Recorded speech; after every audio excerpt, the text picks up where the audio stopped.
Good morning. Welcome back to CityLine. In this segment, I have the American Red Crosses here.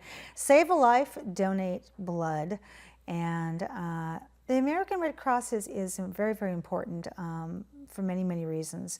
But for me, when I went to give blood, and I couldn't give blood because I was anemic, it led me to further medical discoveries about a virus that I had inside of me. And if I had never ever gone to give blood, I would have never found it out. I just would have thought, oh well, you know, I'm just tired and don't feel good. So you truly do. Blood does speak and it saves lives, doesn't it?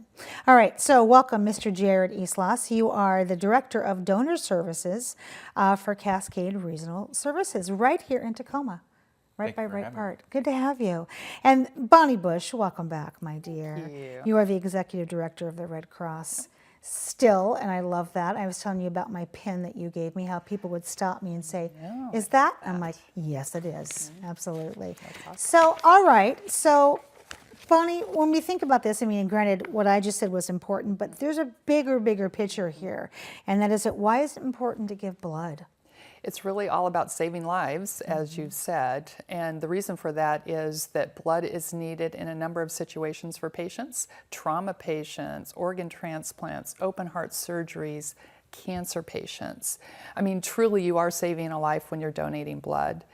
And if you're looking for a community service but you don't have a lot of time, but you want to give back to the community, take an hour to give blood and you literally are saving a life. Wow, impressive. Win-win.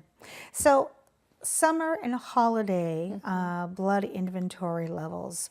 What are they and what do you need?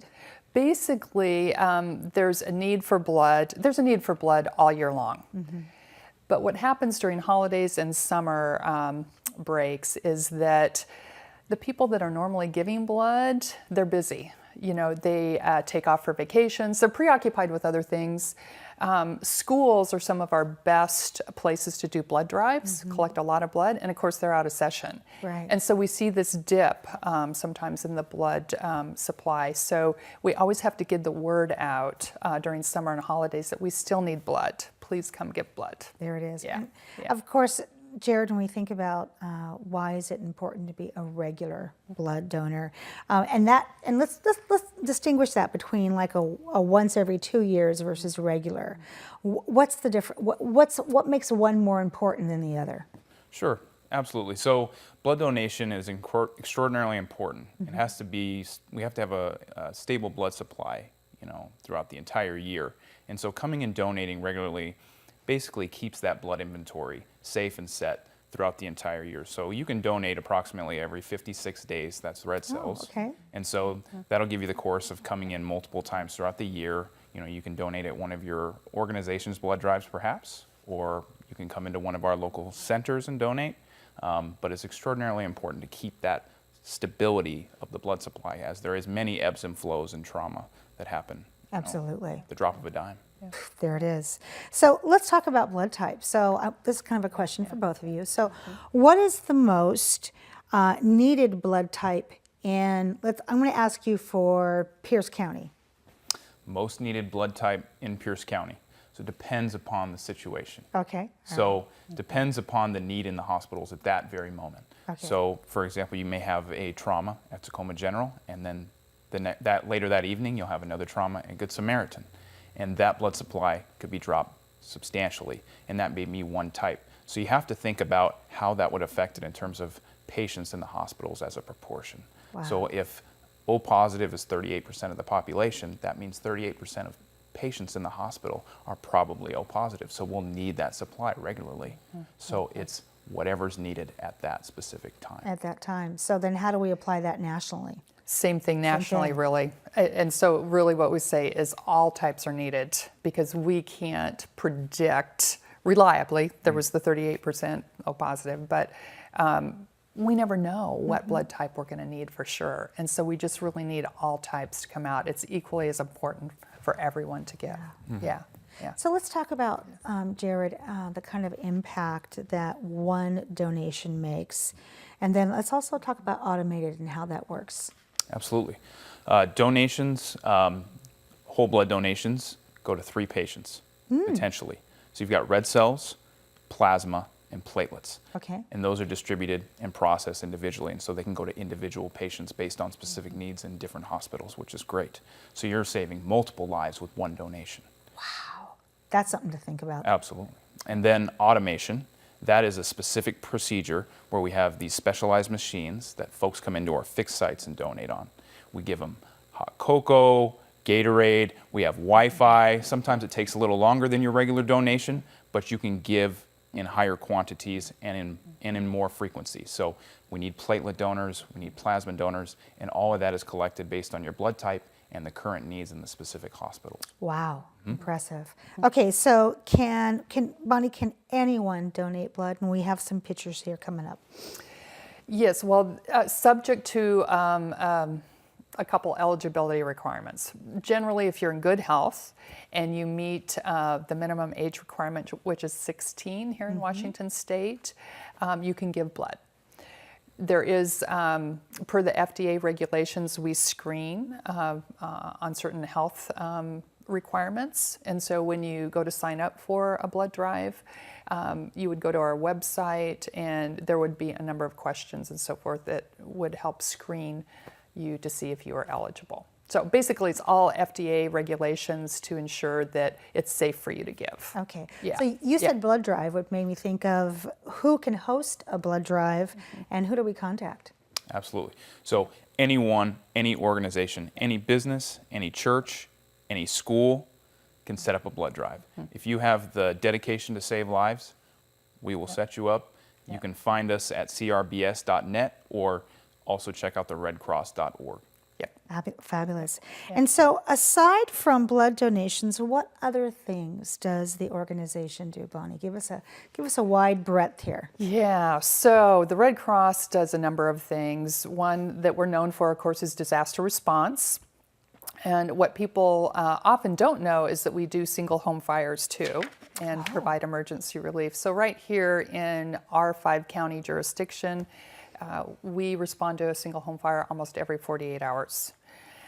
We also install free smoke alarms for folks to help prevent fires. We have supported the military too ever since our founding 130 years ago. So we do a number of things there. One of those is, one of those core services is an emergency communication service that puts military families together when there's a family emergency.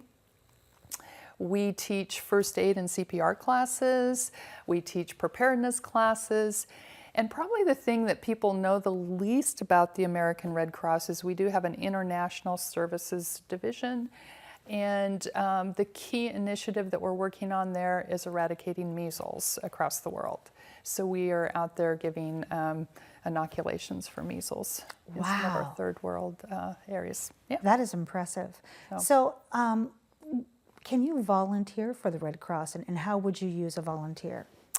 We can use volunteers all kinds of ways. We can use volunteers to help with blood drives. They can help check patients in. They can help recruit donors. We also have disaster response volunteers, so they can be ones that respond to home fires. They can be ones that respond to hurricanes or other large disasters. What else do we have volunteers for? We use volunteers for absolutely everything. IT, we have volunteers that help with our IT. We're over 95% volunteer driven, so they are our staff. So we can use volunteers for everything. So if you have an interest in the Red Cross and want to help, there we go. We'll put you to work. Yep. So let's talk about in terms of blood drives that are coming up. What is the most targeted demographic that you're looking at right now in terms of wanting to get them to give blood? Targeted demographic. What? Do you have one? Yeah, absolutely. Yeah. So I would say during the summer months, school's out. So we want to make sure that we're finding other folks in businesses and churches and organizations that are active during the summer months to step up and host a blood drive. That could be at a farmer's market, could be on a Sunday at your local church. Maybe you're having a special occasion. Give us a call. We'll be happy to organize that with you. I love that. All right.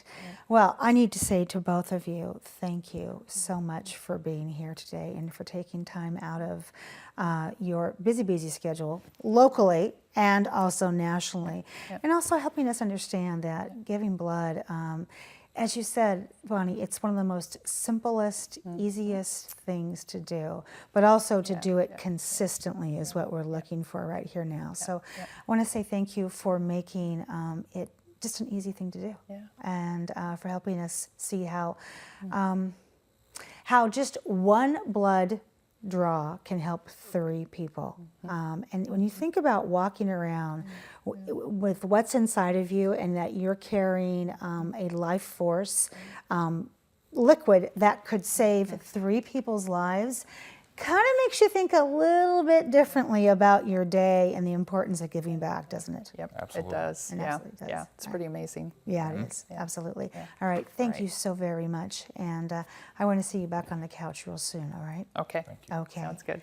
All right. Well, in our last segment coming up, we have the Stadium High School Military Heroes. Connie Rickman will be here with Tim Allen and with Neaton to talk about that assembly and how you can see it. You don't want to miss this. We'll be right back.